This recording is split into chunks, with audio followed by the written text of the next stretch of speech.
গণভোটের প্রশ্নটাকে চ্যালেঞ্জ করেছেন। তো গণভোট তো হয়ে গেছে, প্রশ্নের উপর তো মানুষ মতামত দিয়ে দিয়েছে। প্রশ্নেরকে যখন হা না উত্তর দিয়ে দেওয়া হয়, তখন প্রশ্নকে চ্যালেঞ্জ করার মানে কি? অর্থাৎ এখন আর প্রশ্নকে চ্যালেঞ্জ করা হচ্ছে না, এখন চ্যালেঞ্জ করা হচ্ছে গণভোটের রেজাল্টকে। যদিও বলছেন গণভোটের প্রশ্নকে, কিন্তু প্রশ্ন তো প্রশ্নের জায়গায় নাই। প্রশ্ন ইতোমধ্যে ফলাফলের জায়গায় চলে এসেছে, অর্থাৎ ফলাফলকেই চ্যালেঞ্জ করেছেন। সেকেন্ড প্রশ্ন হলো, এই জুলাই সনদ হয়েছে ঐকমত্যের ভিত্তিতে কিছু ডিসেন্টিং ছাড়া, এবং যে জুলাই সনদ বাস্তবায়ন আদেশ জারি করা হয়েছে 2025 সালের নভেম্বর মাসে, সেখানে স্পষ্ট করে বলে দেওয়া হয়েছে যে জনগণের সার্বভৌম ক্ষমতা অন্তর্বর্তীকালীন সরকারের সুপারিশ অনুযায়ী বাংলাদেশের মহামান্য রাষ্ট্রপতি এই আদেশ জারি করেন। এই আদেশটিকেও তারা বলছেন সাংবিধানিকভাবে গ্রহণযোগ্য নয়। দেখুন, এখানে কয়েকটা গুরুত্বপূর্ণ প্রশ্ন। আর মাত্র 10 দিন বাকি আছে সংসদ বসার। এত তাড়াহুড়া করে দুইজন আইনজীবীর মাধ্যমে এই রিট পিটিশন দায়ের করে আসলে যারা দায়ের করেছেন তারা কি পেতে চান? আমি স্পষ্ট দেখতে পেয়েছি সরকারের ইন্ধন, কোর্টে দেখতে পেয়েছি সরকারের ইন্ধন, আইনজীবীদের মধ্যে দেখা যাচ্ছে সরকারের ইন্ধন, এবং একটা ক্লোজ এলাই আছে সরকারের কিছু ব্যক্তিবর্গ এই বিষয়টাকে আদালতে সাবজুডিস ম্যাটার বলে পার্লামেন্টকে যেন কোনোভাবে বাধিত করা না যায়, এই জন্যই এই কৌশলটা অবলম্বন করেছেন। আমরা আদালতে প্রশ্ন তুলেছি যে 10 দিন অপেক্ষা করে পার্লামেন্ট যদি এই সিদ্ধান্ত নেয়, তাহলে আদালতের তার হস্তক্ষেপ করার কোনো প্রয়োজন নাই। মাত্র তো 10 দিন আগে যেহেতু করা হয়নি, নভেম্বর মাসে আদেশ হয়েছে, ডিসেম্বর মাস, জানুয়ারি মাস, ফেব্রুয়ারি মাস, মার্চ মাস যাচ্ছে। এতদিন যদি এটা চ্যালেঞ্জ করার প্রয়োজন না হলো, তাহলে 12 তারিখ পর্যন্ত অপেক্ষা করতে এখানে অসুবিধাটা কোথায়? এগুলোর আসলে কোনো সুনির্দিষ্ট উত্তর দিতে পারে নাই। এটা একটা political question. Doctrine of political question নামে একটা কোয়েশ্চেন আছে, যেগুলো হাইলি পলিটিক্যালি সেন্সিটিভ। এগুলো আদালতের বিবেচ্য বিষয় নয়। আচ্ছা বলেন, বাংলাদেশে অভ্যুত্থানকে আদালতের নিয়ম মেনে হয়েছে? আদালতের আদেশ মেনে কি মাস আপসার্চ হয়েছে? বিপ্লব হয়েছে? অন্তর্বর্তী সরকার হয়েছে? কিংবা গণভোট হয়েছে?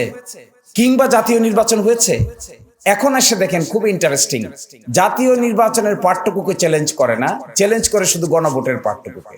জাতীয় নির্বাচন তো একদিনই হয়েছে, পাশাপাশি ব্যালটে হয়েছে।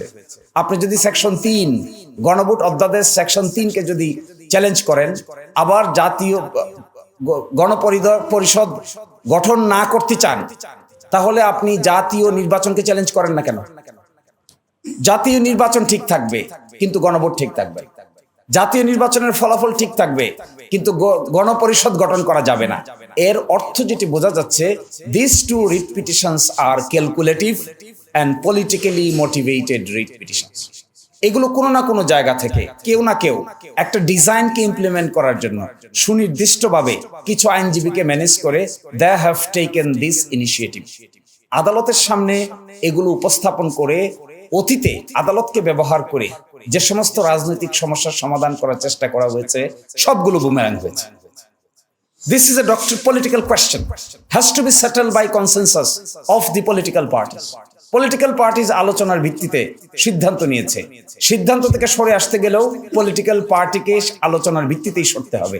আদালতকে এখানে সাবজেক্ট ম্যাটার করে যিনি আজকে বিচারক ছিলেন, জুনিয়র জাজ, তিনিও এই সরকারের আমলে নিয়োগপ্রাপ্ত বিচারক। একটা অর্ডিন্যান্স হয়েছে, বিচার বিভাগে অ্যাপয়েন্টমেন্ট কমিশন গঠিত হয়েছে। এই কমিশনের আলোকে বাংলাদেশের হাইকোর্টে 2 সেট বিচারক অ্যাপয়েন্টেড হয়েছে। তার মধ্যে আজকে যিনি জুনিয়র বিচারক ছিলেন, তিনিও এই আইনের অধীনেই নিয়োগপ্রাপ্ত বিচারক। অভ্যুত্থান যদি না থাকে, সরকার যদি না থাকে, জুলাই সনদ বাস্তবায়ন অধ্যাদেশ যদি না থাকে, গণভোট যদি না থাকে, তাহলে ওই মাননীয় বিচারক কিভাবে থাকবে? কোন জায়গায় তিনি অ্যাপয়েন্টেড হবেন? Who will appoint him? These are the pertinent questions which are unanswered. আমি দেখেছি একটা তাড়াহুড়া, আমি এটাও দেখেছি কোনোভাবে বিপ্লবের এই সেন্সটাকে অন্যদিকে ঘুরিয়ে আদালতের কাঁধে রেখে পার্লামেন্টের কাছে না পাঠিয়ে কোর্ট এই কথা বলেছে, সুতরাং আমাদের কিছু করার নাই, এইরকম একটা মেন্টালিটি সুস্পষ্টভাবে দেখা যাচ্ছে। এবং এটাতে আমরা খুবই অ্যাংশাস।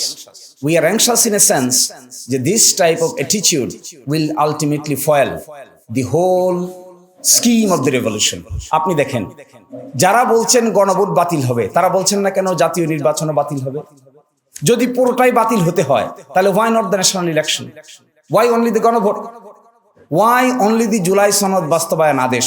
মাঝখানে আরো 135টা অর্ডিন্যান্স হয়েছে, সেগুলো বাদ যাক, সবই বাদ যাক, ফ্রেশে শুরু করি। আবার আমরা ঘুরে 5ই আগস্টের আমরা আদালতে এই কথা বলেছি, যদি তাই বলতে চান তাহলে সব বাদ দেন। Let us go back before 5th August. 5th অগস্টের আগে ফিরে যাই, ওখানে গিয়ে দেখি না আমরা কোন জায়গায় ছিলাম। Let us start from there. 4th August থেকে স্টার্ট করি, তখন তো রাজি না। এর অর্থ কি? এর অর্থ হলো যেটা সুবিধাজনক এটাকে পিক করা হবে, যেটা অসুবিধাজনক এটাকে বাদ দেওয়া হবে, যেটা সুবিধাজনক এটাকে চুজ করা হবে, যেটা অসুবিধাজনক এটা থেকে নিজেকে সরিয়ে নেওয়া হবে।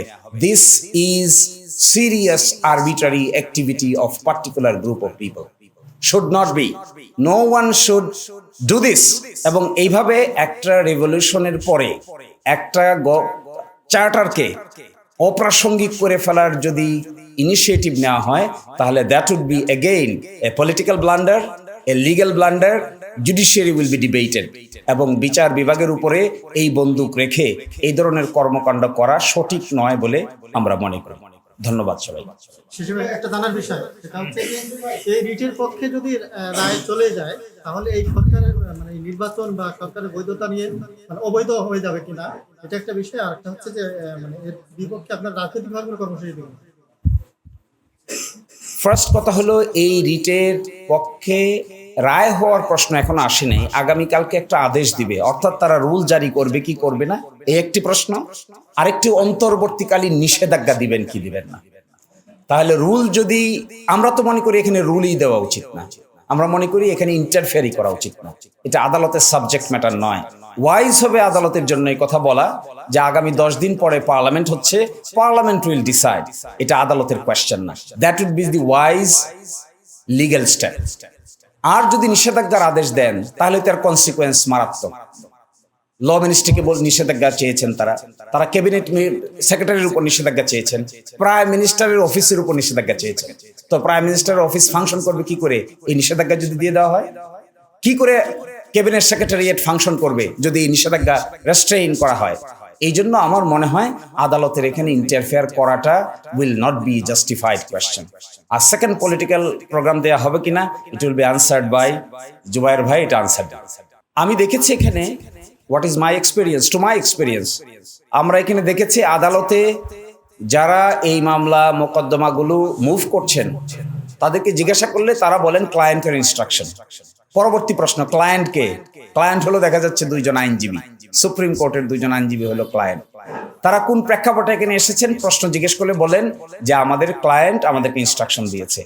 পিছনে গেলে দেখা যায় যে বা যারা দ্বিতীয় শপথ নিতে চাননি, দ্বিতীয় শপথ না নিয়ে এখানে একটা কেওয়াস বা কনফিউশন সৃষ্টি করার চেষ্টা করেছেন। জুলাই সনদ সংবিধান সংস্কার বাস্তবায়ন আদেশের পিছন দিকে যে শপথ আছে এটা নিতে চাননি কিংবা নেননি। They are the ultimate people who are backing this lawyer.